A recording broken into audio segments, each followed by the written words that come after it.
A sustentação a seguir trata-se de uma mera demonstração que serve para efeito simplesmente didático, não reflete o clima tenso existente em um julgamento pelo tribunal do júri, no que tange aos argumentos, à eloquência do discurso, o uso do tempo legal e demais ocorrências existentes naquele momento.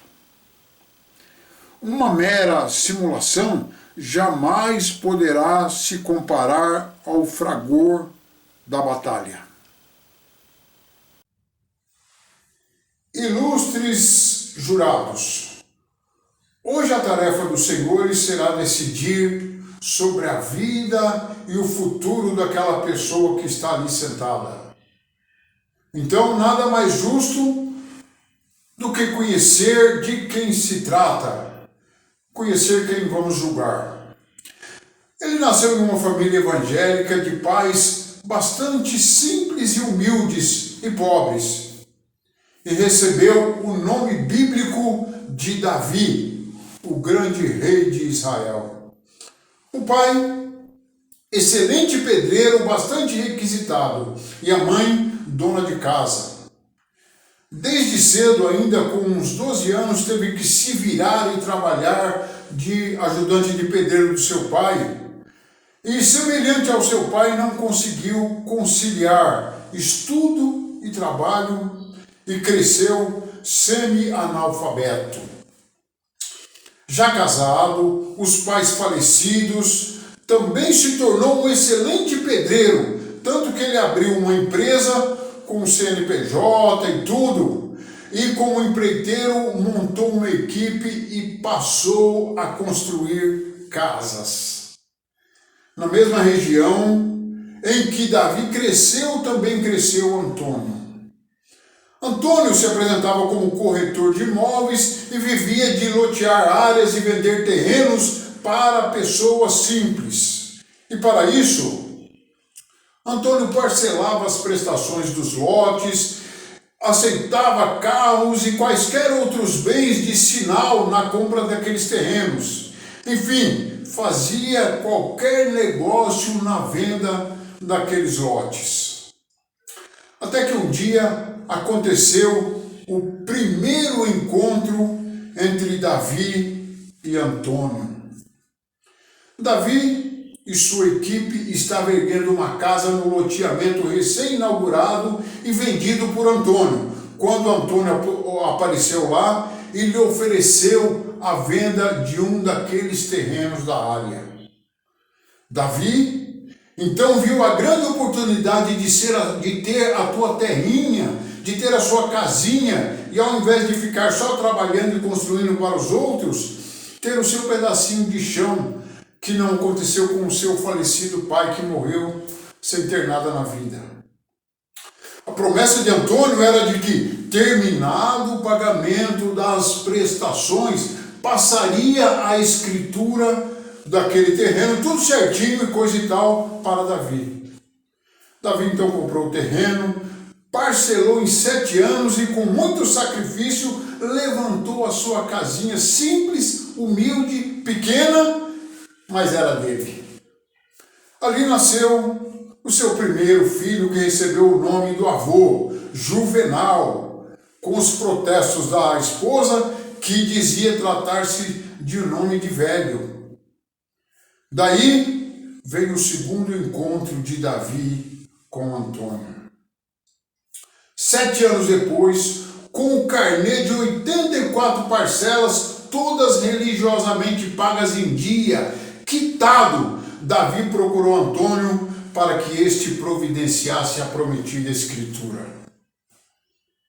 Qual não foi sua surpresa e decepção quando Antônio lhe informou que aquele loteamento se tratava de uma invasão clandestina e não seria possível conseguir qualquer legalização dos documentos.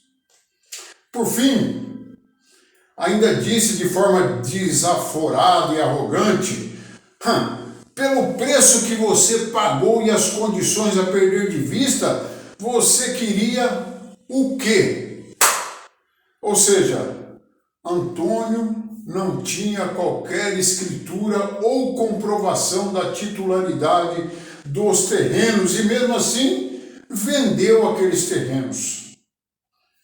Vendeu para toda aquela gente com a promessa de que ao final providenciaria as devidas escrituras.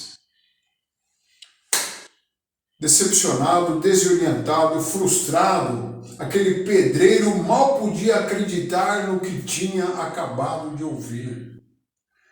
Então, como Davi tinha trabalhado na construção de diversas outras casas daquele loteamento, ele foi conversar com os outros compradores, conversar a respeito das irregularidades e da impossibilidade do fornecimento de documentação regular lá daquela área. Foi aí que Davi então ficou sabendo que as pessoas que iam lá cobrar Antônio a respeito dessa regularização eram ameaçadas por ele e por um ajudante lá, um jagunço, que dizia que trabalhava para ele. Ocorre que como Davi prosseguiu especulando e reclamando para outras pessoas, o fato é que alguns compradores que ainda não sabiam da situação irregular dos lotes simplesmente pararam de pagar o restante das parcelas que ainda estavam em aberto. Então houve o terceiro encontro entre Davi e Antônio. O loteador clandestino, que tinha se aproveitado das pessoas simples daquela região, vendendo o que não lhe pertencia, foi até a casa de Davi em uma tarde já anoitecendo. Na ocasião, ele estava acompanhado de uma outra pessoa. Pararam o carro na frente da casa de Davi e quando este atendeu, o Davi veio junto com um juvenalzinho de 6 anos, segurando nas barras de sua calça. Antes de falar qualquer coisa, Antônio levantou a camisa e mostrou uma arma na sua cintura, enquanto o seu acompanhante, o outro homem, ficou de pé lá com o carro com a porta aberta lá no carro. Daí Antônio passou a ofender Davi, dizendo que ele estava espalhando fofocas pela região e atrapalhando os seus negócios. Então dirigiu contra Davi os mais terríveis palavrões, tentando fazer com que ele reagisse e assim pudesse sofrer lá uma agressão mais grave. Mas, talvez por providência de Deus, ele saiu naquele instante com Davi, o seu filho pequeno que estava ali do seu lado e assistia a tudo.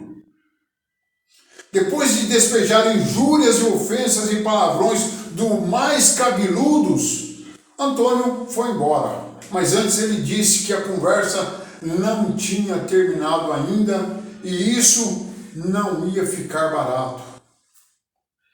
Davi ficou ali no portão impotente, ofendido e humilhado.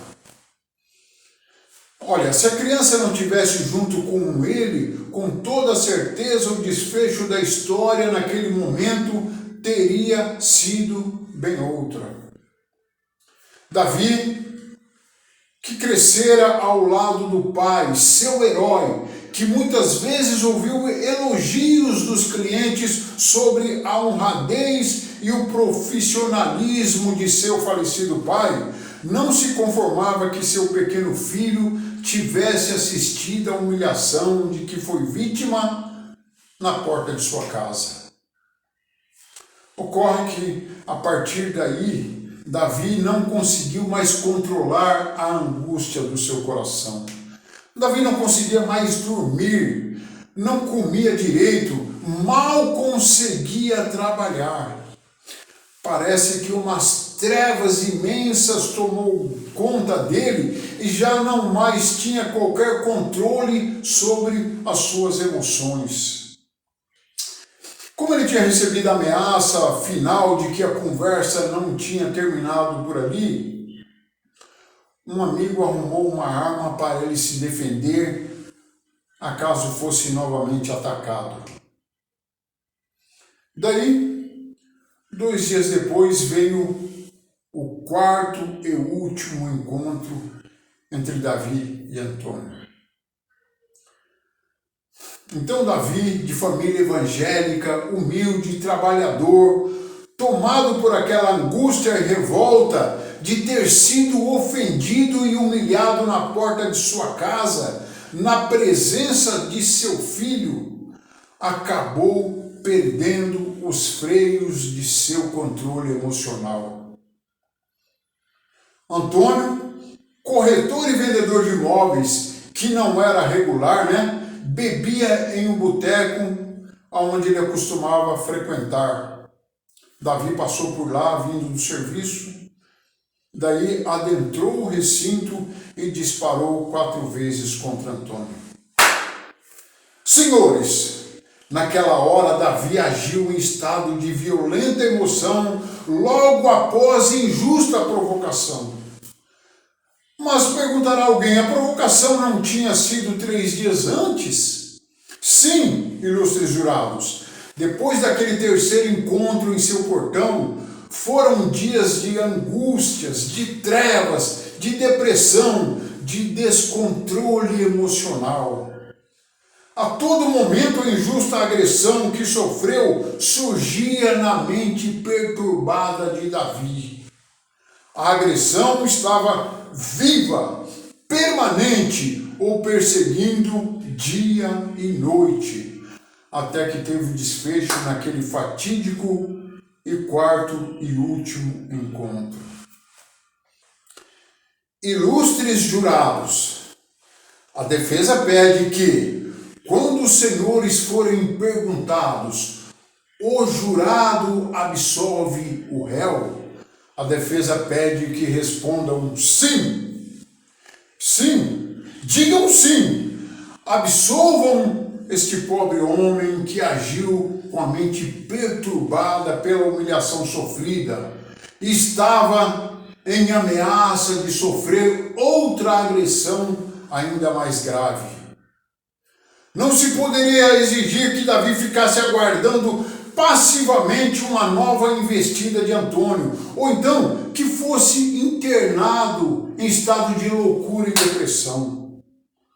Então, o motivo que se pede a absolvição é a inexigibilidade de outra conduta. O que mais se poderia esperar no estado em que ele se encontrava? Então, perguntado, o jurado absolve o réu? A defesa pede que respondam sim. Também podem ser indagados se Davi agiu em estado de violenta emoção logo após a injusta provocação da vítima. Também a defesa pede que respondam sim, ilustres jurados. Já terminando, tudo o que Davi queria era ter sua casinha, ser um homem trabalhador, honrado e feliz. E hoje, Davi vem pedir humildemente aos ilustres jurados que, semelhante a Jesus, quando se encontrou com aquela pecadora que ia morrer apedrejada e foi salva pela bondade e caridade do Mestre, Davi pede aos senhores que o absolvam para prosseguir sua vida honesta e honrada, criando seu filhinho para um futuro melhor de todos nós e de toda a sociedade. Obrigado. A defesa terminou.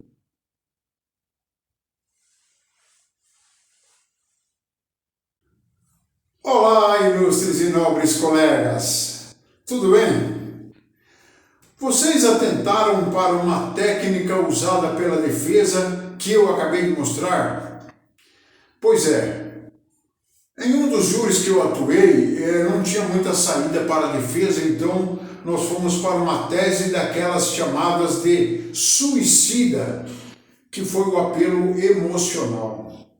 Para isso, observem que prendi a atenção dos jurados contando uma história com 4 personagens, 2 principais como protagonista do enredo, que é o réu e a vítima, e 2 outros coadjuvantes, que foram o pai e o filho do réu. Lógico que os nomes foram substituídos para preservar a identidade, mas o caso foi verídico. Certo é que desde os primórdios dos tempos, que os nossos ancestrais se reuniam à beira de uma fogueira para ouvir e contar histórias. Esta tradição, este costume, veio sendo usado e transmitido ao longo da evolução humana e está no subconsciente do ser humano o gosto por ouvir uma boa história. Realmente, todos gostam de ouvir histórias, quer seja através de uma novela, através de um filme, numa roda de amigos, numa mesa de um bar, e vai por aí afora. No júri, não deve ser diferente. Vamos lá. Qual é a função do advogado ou da advogada?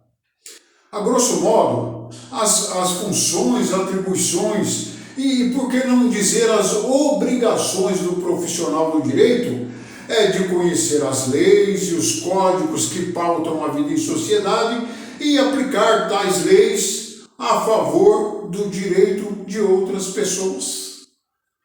Nesse caso, eu estou falando do advogado profissional generalista, mas o advogado criminalista, particularmente no momento em que está atuando lá na tribuna do júri, tem um papel um pouco diferente deste que eu acabei de mencionar. Na hora de fazer a defesa e sustentar a sua tese lá no plenário do júri, ele deverá ser, mais do que tudo, um contador de histórias. Sim, sua função, sua tarefa naquele momento é o de fazer uma reconstituição dos fatos ocorridos lá no passado e apresentar para os jurados segundo a versão de um contador de histórias. O Ministério Público, como é o primeiro a falar e sustentar a acusação, contou já para os jurados a história segundo a versão dele, segundo a versão do acusador. Isso porque a principal tarefa do Ministério Público é contar a história, explorando os detalhes do crime e as razões e motivação dele ter ocorrido. Então, os jurados tomam conhecimento primeiro dos fatos sob o prisma do promotor. Daí eles ficam impressionados pela barbaridade do crime, pelas fotos mostradas, pela motivação banal ou torpe que ensejou o crime. Enfim, o promotor pega pesado para criar aquele impacto nos jurados. Cabe então ao defensor apresentar, ou seja, contar os fatos e acontecimentos a partir da versão do réu e tentar quebrar de todas as maneiras aquele primeiro impacto causado pelo promotor. Fato é que o defensor não precisa ficar restrito a explorar e falar do crime em si. Muitas vezes, ou na maioria das vezes, ele é mais do que importante que o defensor tire as luzes de cima do crime. Tem casos em que é muito importante desviar o foco, desviar os olhos dos jurados da maneira como o crime ocorreu, da sua dinâmica naquela hora e tentar focá-los em outros fatos. Daí que é importante o defensor utilizar o argumento contar histórias, onde poderá falar da história do réu, da história da vítima, das testemunhas, das falhas da investigação, etc.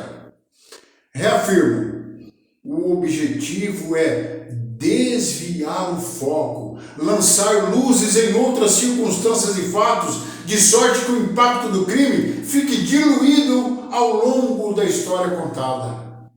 É mais ou menos como ter um quadro desenhado à frente dos jurados e você tentar mudar os olhares para a paisagem que está ao derredor. Não olhem para o quadro, olhem para a paisagem ao redor. Mas o advogado contador de história nunca poderá esquecer que toda história deverá ter pelo menos 3 partes. Qual seja, o início, com a apresentação dos personagens que serão objetos da história. De cada personagem tem que tentar apresentar as virtudes e os defeitos conforme você quiser pintar aquela pessoa. Mas isso sem exagerar para não parecer irreal, para não parecer uma história da carochinha. A história deverá ter também um enredo, que é o meio da história, que são os acontecimentos em si. Mas atenção, se o objetivo é tirar o foco de um fato, no nosso caso o crime ocorrido, procure narrá-lo de forma sutil, bem rápida e fugaz. E por fim, tem que ter o final, a conclusão, é a moral da história, que poderá ser feita sempre com um pedido de ação. Observem que na minha história eu estruturei desta maneira. Enfatizei as virtudes do réu, os defeitos da vítima e de forma sutil, lá no final, bem rapidamente, eu falei do crime.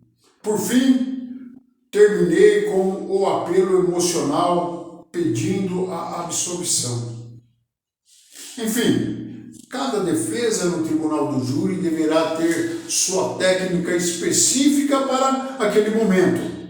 Nesse exemplo, no exemplo dado, a técnica foi usar a emoção para tirar da mente dos jurados o foco do crime e a sua dinâmica, e deslocar a atenção deles para a história do personagem réu e aquilo que antecedeu o crime. Tá bom? Por enquanto é só. Eu vou ficando por aqui. Dr. Francisco Carlos da Silva, do canal Defesas Criminais. Até mais.